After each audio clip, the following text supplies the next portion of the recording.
ರಾಜ್ಯದಲ್ಲಿ ಬೈಕ್ ಟ್ಯಾಕ್ಸಿಗಳಿಗೆ ನಿರ್ಬಂಧ ವಿಚಾರವಾಗಿ ಕೋರ್ಟ್ನಲ್ಲಿ ವಿಚಾರಣೆ ನಡೆಯಿತು. ಪ್ರಯಾಣಿಕರು ಬಳಸಲು ಬೈಕ್ ಟ್ಯಾಕ್ಸಿಗೆ ಸರ್ಕಾರ ಅನುಮತಿ ಕೊಟ್ಟಿಲ್ಲ. ಬೈಕ್ಗಳನ್ನು ಡೆಲಿವರಿಗಾಗಿ ಬಳಸಲು ಮಾತ್ರ ಅವಕಾಶ ನೀಡಲಾಗಿದೆ ಅಂತ ಹೈಕೋರ್ಟ್ಗೆ ರಾಜ್ಯ ಸರ್ಕಾರದ ಪರ ಎಜಿ ಶಶಿಕಿರಣ್ ಶೆಟ್ಟಿ ಹೇಳಿದರು. ನಂತರ ಬೈಕಲ್ಲಿ ಪ್ರಯಾಣಿಕರನ್ನು ಕರೆದೊಯ್ಯಲು ಅವಕಾಶ ಇಲ್ಲ ಅಂತ ವಾದಿಸಿದ್ರು. ಈ ವೇಳೆ ಸರ್ಕಾರದ ವಾದಕ್ಕೆ ಹೈಕೋರ್ಟ್ ಅಸಮಾಧಾನ ವ್ಯಕ್ತಪಡಿಸಿತು.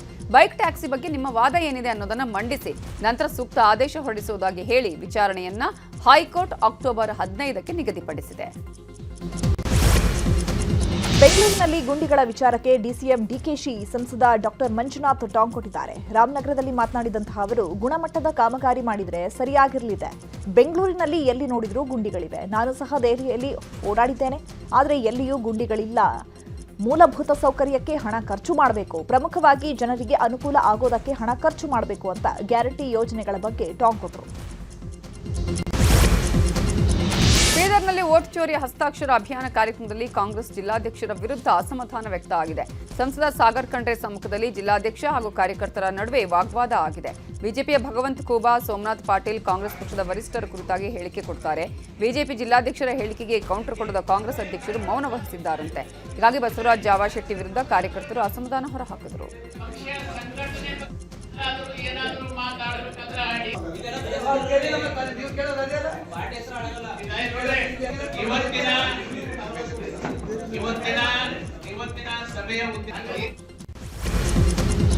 ವಿಜಯಪುರದಲ್ಲಿ ಬಿಜೆಪಿ ಮುಖಂಡ ವಿಜುಗೌಡ ಪಾಟೀಲ್ ಜಯಮೃತ್ಯುಂಜಯ ಶ್ರೀಗಳ ವಿರುದ್ಧ ವಾಗ್ದಾಳಿ ನಡೆಸಿದ್ದಾರೆ. ಪಂಚಮಸಾಲಿ ಸಮಾಜ ಹಾಳಾಗಿದ್ದೇ ಸ್ವಾಮೀಜಿಗಳಿಂದ. ಟ್ರಸ್ಟ್ ಹಾಗೂ ಸ್ವಾಮೀಜಿ ನಡುವೆ ರಾಜಕೀಯ ನಡೀತಾ ಇದೆ.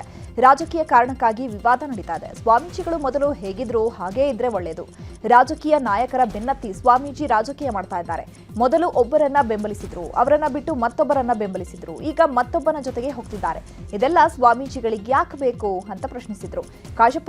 ಅವರಿಗೆ ಏನೋ ಸಮಸ್ಯೆ ಆಗಿದೆ, ಹೀಗಾಗಿ ಗೊಂದಲವಾಗಿದೆ. ಸ್ವಾಮೀಜಿ ಎಲ್ಲವನ್ನ ಬಿಟ್ಟು ಸಮಾಜದ ಕಡೆ ಗಮನ ಕೊಡಲಿ ಅಂತ ವಿಜುಗೌಡ ಪಾಟೀಲ್ ಮನವಿ ಮಾಡಿದರು. ಚಿತ್ರದುರ್ಗದಲ್ಲಿ ನಾರಾಯಣ ಗುರುಪೀಠದ ಪ್ರಣವಾನಂದ ಶ್ರೀ ಸುದ್ದಿಗೋಷ್ಠಿ ನಡೆಸಿ ಜಯಮೃತ್ಯುಂಜಯ ಸ್ವಾಮೀಜಿ ಪರ ಬ್ಯಾಟಿಂಗ್ ಬೀಸಿದ್ದಾರೆ. ಜಯಮೃತ್ಯುಂಜಯ ಸ್ವಾಮೀಜಿಯನ್ನ ಉಚ್ಚಾಟನೆ ಮಾಡಿದ್ದು ಸರಿಯಲ್ಲ. ಸ್ವಾಮೀಜಿ 20 ವರ್ಷಗಳ ಕಾಲ ಹಳ್ಳಿ ಸುತ್ತಿ ಸಮಾಜಕ್ಕೆ ಸೇವೆ ಕೊಟ್ಟಿದ್ದಾರೆ. 20 ವರ್ಷ ಸ್ವಾಮೀಜಿಗಳನ್ನ ದುಡಿಸಿಕೊಂಡು ಈಗ ಕೆಲವರ ತೆವಲಿಗೆ ಉಚ್ಚಾಟನೆ ಮಾಡಿದ್ರೆ ಸ್ವಾಮೀಜಿ ಗತಿಯೇನು? ಸ್ವಾಮೀಜಿಗಳು ಮನೆ, ಕುಟುಂಬ, ಸಂಸಾರ ಬಿಟ್ಟು ಸಮಾಜ ಅಂತ ಬಂದಿರ್ತಾರೆ. ಹೀಗೆ ಮಾಡಿದ್ರೆ ಮುಂದೆ ಸ್ವಾಮೀಜಿಗಳ ಗತಿಯೇನು ಅಂತ ಶಾಸಕ ವಿಜಯಾನಂದ ಕಾಶ್ಯಪ್ನವರಿಗೆ ಪ್ರಶ್ನೆ ಮಾಡಿದ್ರು. ಈ ಕ್ರಮವನ್ನ ಲಿಂಗಾಯತ ಸಮುದಾಯದ ಮುಖಂಡರು ಪರಿಶೀಲಿಸಬೇಕು. ಜಯಮೃತ್ಯುಂಜಯ ಸ್ವಾಮೀಜಿಯ ಉಚ್ಚಾಟನೆ ವಾಪಸ್ ಪಡಿಬೇಕು ಅಂತ ಆಗ್ರಹಿಸಿದ್ರು. ಚಾಮರಾಜನಗರದಲ್ಲಿ ರೈತ ಸಂಘದಿಂದ ಬೃಹತ್ ಬೈಕ್ ರ್ಯಾಲಿ ನಡೆಸಿ ಕೆರೆ ತುಂಬಿಸುವುದು ಸೇರಿದಂತೆ ವಿವಿಧ ಬೇಡಿಕೆಗಳ ಈಡೇರಿಕೆಗೆ ಆಗ್ರಹಿಸಿ ಪ್ರತಿಭಟನೆಯನ್ನ ಮಾಡಲಾಗಿದೆ. ಜಿಲ್ಲೆಯ 5 ತಾಲೂಕುಗಳಿಂದ ಜಿಲ್ಲಾ ಕೇಂದ್ರಕ್ಕೆ ಬೈಕ್ ರ್ಯಾಲಿ ಮಾಡಲಾಗಿದ್ದು, ಜಿಲ್ಲಾಡಳಿತ ಭವನದ ಮುಂದೆ ಪ್ರತಿಭಟನಾ ಧರಣಿ ನಡೆಸಲಾಗಿದೆ. ಹನೂರು ಭಾಗದಲ್ಲಿ ಮಳೆ ಇಲ್ಲದೆ ಅಂತರ್ಜಲ ಕುಸಿತ ಆಗಿದೆ. ಕಾವೇರಿ ನದಿಯಿಂದ ಕೆರೆ ತುಂಬಿಸಲು ಒತ್ತಾಯವನ್ನ ಮಾಡಲಾಗಿದೆ. ರಾಜ್ಯ ಕಾರ್ಯಾಧ್ಯಕ್ಷರಾದಂತಹ ಮಹೇಶ್ ಪ್ರಭು ಸರ್ ಅವರಿದ್ದಾರೆ. ಇತರ ಸಮಸ್ಯೆಗಳನ್ನು ಬಗೆಹರಿಸಿದ ಜಿಲ್ಲಾಡಳಿತಕ್ಕೆ ಗೌರವಾನ್ವಿತ. 3 ಮಕ್ಕಳ ತಾಯಿ ಲೀಲಾ ಸಂತು ಲವ್ ಕೇಸ್ನಲ್ಲಿ ಭಾರೀ ಟ್ವಿಸ್ಟ್ ಸಿಕ್ಕಿದೆ. ಲೀಲಾ ಲವರ್ ಸಂತು ಮೇಲೆ ಹಲ್ಲೆ ಮಾಡಿದ್ದಾನೆ ಲೀಲಾ ಗಂಡ ಮಂಜುನಾಥ್. ಬೆಂಗಳೂರಿನ ಬಸವನಪುರದಲ್ಲಿರುವಂತಹ ಸಂತು ಮನೆಗೆ ನುಗ್ಗಿದಂತಹ ಮಂಜುನಾಥ್ ಬಿಯರ್ ಬಾಟಲ್ನಿಂದ ಹಲ್ಲೆ ಮಾಡಿದ್ದಾನೆ. ಹಲ್ಲೆಯಿಂದ ಸಂತು ಕೈಗೆ ಗಂಭೀರ ಗಾಯವಾಗಿದೆ. ಗಾಯಾಳು ಸಂತುಗೆ ನಗರದ ಸಂಜಯ್ ಗಾಂಧಿ ಆಸ್ಪತ್ರೆಯಲ್ಲಿ ಚಿಕಿತ್ಸೆ ಕೊಡಿಸಲಾಗ್ತಾ ಇದೆ. ಇನ್ನು ಘಟನೆ ಬಗ್ಗೆ ಲೀಲಾ ಮಾತನಾಡಿದ್ದು, ನನ್ನ ಕೊಲೆ ಮಾಡಲು ರಾತ್ರಿ ಮಂಜು ಬಂದಿದ್ದಾನೆ. ಖಾರದ ಪುಡಿ ಎರಚಿ ಬಿಯರ್ ಬಾಟಲಿಯಿಂದ ಚುಚ್ಚಲು ಬಂದಿದ್ದ. ಈ ವೇಳೆ ಸಂತು ಅಡ್ಡ ಬಂದ. ಆಗ ಅವನ ಮೇಲೂ ಹಲ್ಲೆ ಮಾಡಿದ್ದಾನೆ. ನನ್ನ ಮತ್ತು ಸಂತುನನ್ನ ಕೊಲೆ ಮಾಡೋದಾಗಿ ಬೆದರಿಕೆ ಹಾಕಿದ್ದಾನೆ ಅಂತ ಹೇಳಿದ್ದಾರೆ. ಇನ್ನು ಘಟನೆ ಬಳಿಕ ಮಂಜು ಕೂಡ ವಿಡಿಯೋ ಮಾಡಿದ್ದು, ವಿಡಿಯೋದಲ್ಲಿ ರಾತ್ರಿ ಮಕ್ಕಳನ್ನ ನೋಡೋಕೆ ಸಂತು ಮನೆ ಹತ್ರ ಹೋಗಿದ್ದೆ, ಆದರೆ ಮನೆ ಬಾಗಿಲು ತೆಗೆದಿಲ್ಲ. ಬದಲಾಗಿ ನನ್ನ ಮೇಲೆ 5-6 ಜನ ಅಟ್ಯಾಕ್ ಮಾಡಿದ್ರು. ನನಗೂ ಕೈ ಹಣೆಗೆ ಬಾಟಲಿಯಿಂದ ಹೊಡೆದಿದ್ದಾರೆ. ನಾನು ಅಲ್ಲಿಂದ ಬಚಾವಾಗಿ ಬಂದಿದ್ದೇ ಹೆಚ್ಚು ಅಂತ ಹೇಳಿದ್ದಾರೆ.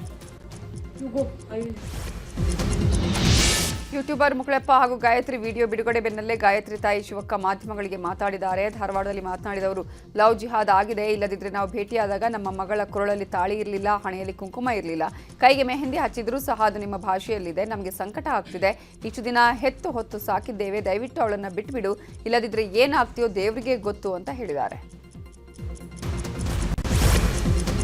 ದಾವಣಗೆರೆಯಲ್ಲಿ ಮೊಹಮ್ಮದ್ ಫ್ಲೆಕ್ಸ್ ವಿವಾದ ಹಿನ್ನೆಲೆ ವಿವಾದಿತ ಫ್ಲೆಕ್ಸ್ನ ಪೊಲೀಸರು ತೆರವು ಮಾಡಿದ್ದಾರೆ. ಕಾರ್ಲ್ ಮಾರ್ಕ್ಸ್ ನಗರದಲ್ಲಿ ರಾತ್ರಿ 2 ಗುಂಪುಗಳ ನಡುವೆ ಗಲಾಟೆ ಆಗಿದ್ದು ಸದ್ಯ ಸ್ಥಳದಲ್ಲಿ ಪರಿಸ್ಥಿತಿಯನ್ನು ಪೊಲೀಸರು ನಿಯಂತ್ರಣಕ್ಕೆ ತೆಗೆದುಕೊಂಡಿದ್ದಾರೆ. ಇನ್ನು ಘಟನೆ ಬಗ್ಗೆ ಮಾತನಾಡಿದ ಎಸ್ಪಿ ಉಮಾ ಪ್ರಶಾಂತ್, ಫ್ಲೆಕ್ಸ್ ವಿಚಾರವಾಗಿ 2 ಗುಂಪುಗಳ ಮಧ್ಯೆ ಗಲಾಟೆಯಾಗಿದೆ. 2 ಗುಂಪಿನವರು ದೂರು ಪ್ರತಿದೂರು ನೀಡಿದ್ದು 2 ಎಫ್ಐಆರ್ ದಾಖಲಾಗಿದೆ. ಘಟನೆ ಬಗ್ಗೆ ತಿಳಿದ ಕೂಡಲೇ ನಮ್ಮ ಸಿಬ್ಬಂದಿ ಪರಿಸ್ಥಿತಿ ಹತೋಟಿಗೆ ತಂದಿದ್ದಾರೆ ಅಂತ ಹೇಳಿದರು. ದಾವಣಗೆರೆಯ ಕಾರ್ಲ್ ಮಾರ್ಕ್ಸ್ ನಗರದಲ್ಲಿ ಫ್ಲೆಕ್ಸ್ ಗಲಾಟೆಯಲ್ಲಿ ಗಾಯಾಳು ರೇಖಾ ಮನೆಗೆ ಮಾಜಿ ಸಚಿವ ಎಂಪಿ ರೇಣುಕಾಚಾರ್ಯ ಭೇಟಿ ನೀಡಿದ್ದಾರೆ. ಧಾರವಾಡದಲ್ಲಿ ಪೊಲೀಸ್ ಪೇದೆ ನೇಮಕಾತಿಗೆ ವಯೋಮಿತಿ ಹೆಚ್ಚಳ ಮಾಡುವಂತೆ ಆಗ್ರಹಿಸಿ ಹುದ್ದೆಯ ಆಕಾಂಕ್ಷಿಗಳು ಬೃಹತ್ ಪ್ರತಿಭಟನೆ ನಡೆಸಿದ್ದಾರೆ. ಇದೀಗ ಪೊಲೀಸ್ ಇಲಾಖೆಯಲ್ಲಿ ನೇಮಕಾತಿ ಮಾಡಿಕೊಳ್ಳಲಾಗ್ತಾ ಇದೆ. DG IGP doctor MS Salim ಕೂಡ ಈ ಬಗ್ಗೆ ಮಾಹಿತಿ ಕೊಟ್ಟಿದ್ದಾರೆ. ರಾಜ್ಯದಲ್ಲಿ 3,000 ಹೊಸ ಪೊಲೀಸ್ ನೇಮಕಾತಿ ಆಗಲಿದೆ ಅಂತ ಹೇಳಿದ್ದಾರೆ. ಅದಕ್ಕೂ ಮೊದಲು ಪೊಲೀಸ್ ಪೇದೆ ನೇಮಕಾತಿಗೆ ವಯೋಮಿತಿಯನ್ನು 33 ವರ್ಷಕ್ಕೆ ಹೆಚ್ಚಳ ಮಾಡಬೇಕು ಅಂತ ಆಗ್ರಹ ಮಾಡಿದ್ದಾರೆ. ಧಾರವಾಡದ ಶ್ರೀನಗರ ವೃತ್ತದಿಂದ ಡಿಸಿ ಕಚೇರಿ ತನಕ ಬೃಹತ್ ರ್ಯಾಲಿ ಮಾಡಿದ ಆಕಾಂಕ್ಷಿಗಳು ರಸ್ತೆ ತಡೆ ನಡೆಸಿ ಆಕ್ರೋಶ ಹೊರಹಾಕಿದ್ದಾರೆ.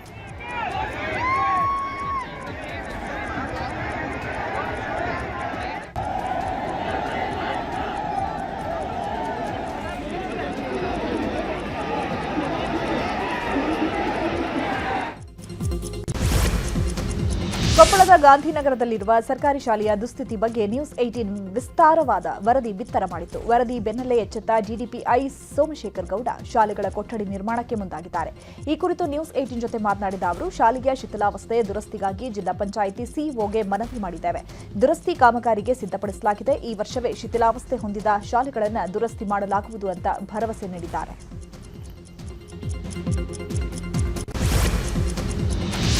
415ನೇ ಶ್ರೀರಂಗಪಟ್ಟಣ ದಸರಾ ಮಹೋತ್ಸವಕ್ಕೆ ವಿದ್ಯುಕ್ತ ಚಾಲನೆ ನೀಡಲಾಗಿದ್ದು, ಮಂಗಳಾರತಿ ಬಳಿಕ ಅಂಬಾರಿಗೆ ಪುಷ್ಪಾರ್ಚನೆ ನೆರವೇರಿಸಿ ಚಿತ್ರ ನಿರ್ದೇಶಕ ಟಿಎಸ್ ನಾಗಾಭರಣ ಚಾಲನೆ ಕೊಟ್ಟರು. ನಾಗಾಭರಣ ಅವರಿಗೆ ಸಚಿವ ಎನ್ ಚೆಲುವರಾಯಸ್ವಾಮಿ ಸೇರಿದಂತೆ ಹಲವು ಗಣ್ಯರು ಸಾಥ್ ನೀಡಿದ್ದಾರೆ.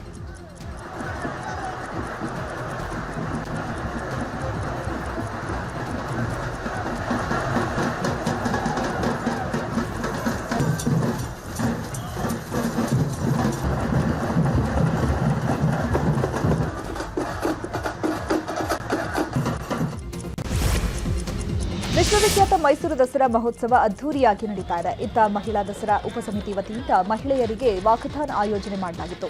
ಮೈಸೂರಿನ ಕೋಟೆ ಆಂಜನೇಯ ದೇಗುಲದ ಆವರಣದಿಂದ ವಾಕಥಾನ್ ರಥಕ್ಕೆ ಚಾಲನೆ ನೀಡಲಾಯಿತು. ವಾಕಥಾನ್ಗೆ ಮಹಿಳಾ ಆಯೋಗದ ಅಧ್ಯಕ್ಷೆ ನಾಗಲಕ್ಷ್ಮಿ ಚೌಧರಿ ಚಾಲನೆ ಕೊಟ್ಟರು. ಮೈಸೂರು ಸಿಲ್ಕ್ ಸೀರೆ ಧರಿಸಿ ಮಲ್ಲಿಗೆ ಮುಡಿದು ವಾಕಥಾನ್ನಲ್ಲಿ ನೂರಾರು ಮಹಿಳೆಯರು ಪಾಲ್ಗೊಂಡಿದ್ದರು. ನಾಡಹಬ್ಬ ದಸರಾ ಅದ್ದೂರಿಯಾಗಿ ನಡೀತಾ ಇದೆ. ಇನ್ನು ದಸರಾ ಮಹೋತ್ಸವದ ಪ್ರಯುಕ್ತ ಇವತ್ತು ಮೈಸೂರಿನಲ್ಲಿ ಪಾರಂಪರಿಕ ಸೈಕಲ್ ಸವಾರಿ ಆಯೋಜನೆ ಮಾಡಲಾಗಿದೆ. ಮುಖ್ಯ ಅತಿಥಿಯಾಗಿ ಸೈಕ್ಲಿಸ್ಟ್ ನವೀನ್ ಡಿಎನ್ ಸೋಲಂಕಿ ಭಾಗಿಯಾಗಿದ್ದಾರೆ. ಇತಿಹಾಸ ತಜ್ಞರಾದ ಪ್ರೊಫೆಸರ್ ಡಾಕ್ಟರ್ ರಂಗರಾಜು ಸರ್ವಪಿಳ್ಳೈ ಅಯ್ಯಂಗಾರ್ ಪಾರಂಪರಿಕ ಕಟ್ಟಡಗಳ ಕುರಿತು ಸೈಕಲ್ ಸವಾರರಿಗೆ ಮಾಹಿತಿ ನೀಡಿದರು. ಕಾರ್ಯಕ್ರಮದಲ್ಲಿ ಪುರಾತತ್ವ ಇಲಾಖೆ ಆಯುಕ್ತ ಎ ದೇವರಾಜು ಪಾಲ್ಗೊಂಡಿದ್ದರು. ಕಾರವಾರದಲ್ಲಿ ನವರಾತ್ರಿ ಸಂಭ್ರಮ ಕಳೆಗಟ್ಟಿದೆ. ಉತ್ತರ ಕನ್ನಡ ಜಿಲ್ಲೆಯ ಕಾರವಾರ ಸೇರಿ ವಿವಿಧ ಕಡೆ ನವರಾತ್ರಿ ಸಂಭ್ರಮ ಮನೆ ಮಾಡಿದ್ದು, ಸಂಜೆ ಆಗ್ತಿದ್ದಂತೆ ದಾಂಡಿಯಾ ಗರ್ಭ ನೃತ್ಯ ಆಯೋಜನೆ ಮಾಡಲಾಗಿದೆ.